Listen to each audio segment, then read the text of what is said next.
As the United States inches closer to war with Iran, on Israel's behalf, of course, it's only fair that we begin to ask ourselves who the men and women in our armed forces will end up risking their lives fighting for, or fighting on behalf of Israel for, after Iran. And that country happens to be Turkey. I'm not kidding. If you just pay close attention to the discourse in Israel, if you read Israeli publications or listen to the speeches given by Israeli politicians, it is very clear that they are already building a pro-war narrative when it comes to Turkey. So let's get to the details on that. Why am I saying this? I want to show you the receipts. So while addressing a conference of presidents of major American Jewish organizations in Jerusalem, Naftali Bennett, the former Prime Minister of Israel, who plans on running for that position again, said this: Turkey under President Erdoğan poses a new strategic threat to Israel. Naftali Bennett described Erdoğan as a sophisticated and dangerous adversary who wants to surround Israel, and cautioned that the country must not turn a blind eye again.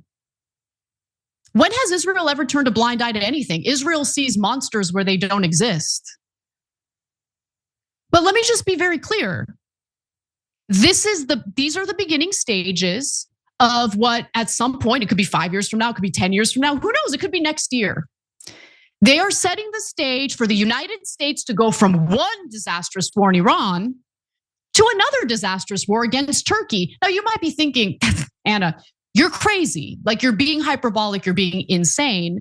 Turkey is an ally to the United States.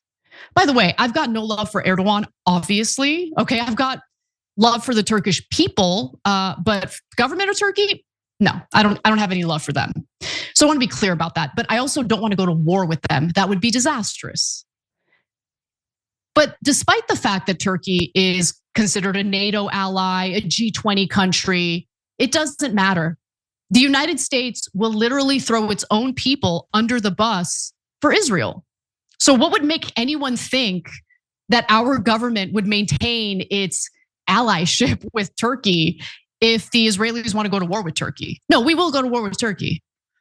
I mean, we've seen how all of this is played out with Iran. Nobody wants to go to war with Iran outside of neocons and Zionists, but the American people certainly don't want to go to war with Iran.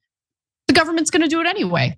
But let me give you more from Naftali Bennett, because he goes further and attacks some of the other US allies. So Bennett highlighted what he described as a growing axis of concern in the region, linking Turkey, Qatar, and the Muslim Brotherhood with Pakistani nuclear capabilities, saying the alliance is attempting to incite hostility against Israel, including influencing Saudi Arabia. Everyone's out to get them. Everyone's out to get Israel, aren't they? I mean, the only thing Qatar has done in the last 2 years is try to broker peace deals. The largest US military base in existence exists in Qatar because they are our ally. But who knows? Maybe somewhere down the line, they won't be our ally anymore because Israel demands it. Now, if Israel gets its way, these two countries, again, will likely be our enemies, and that's totally unnecessary. They shouldn't be our enemies. Iran wasn't an enemy of ours until Israel decided Iran should be an enemy of yours, and here we are. Now, in fact, Bennett wants that to happen. Like, he would like us to have poor relations with Turkey and Qatar. So he emphasized the need for Israel to act simultaneously against threats from Tehran and Ankara. So you guys are going to start attacking Turkey now? That's what you're going to do? So, okay. A new Turkish threat is emerging, he says. We must act in different ways, but simultaneously against the threat from Tehran and against the hostility from Ankara, Bennett said.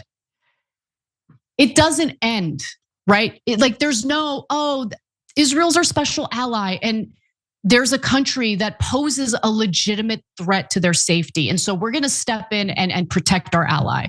No, it never ends. It never ends because what Israel wants is more than just protection. They want to expand.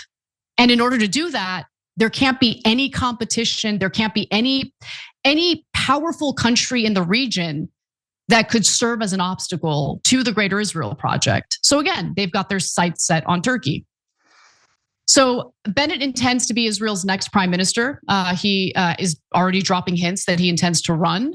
And I wanted to make that point because usually there's a lot of attention on a few figures within Israeli politics, right? There's Benjamin Netanyahu. People think like, oh, he's the worst of the worst. No, he's actually pretty indicative of what the culture is like in Israel right now. It's true. It's a far right country and they're out for blood and they will stop at nothing. Well, I mean, they might stop if they realize they would have to go it alone. But as long as they control our government, they know that they can get our government to risk our soldiers and spend money we don't have to fight in wars we shouldn't be fighting in, including against our own allies. So buckle up, that's coming. And this type of rhetoric, this isn't new. But what I'm noticing is this anti-Turkey conversation is happening a lot more frequently in Israel. And the reason why I know that is because I read Israeli media and I listen to what their politicians say. So buckle up, it's coming, I have no doubt. Every time you ring the bell below, an angel gets his wings. Totally not true, but it does keep you updated on our live shows.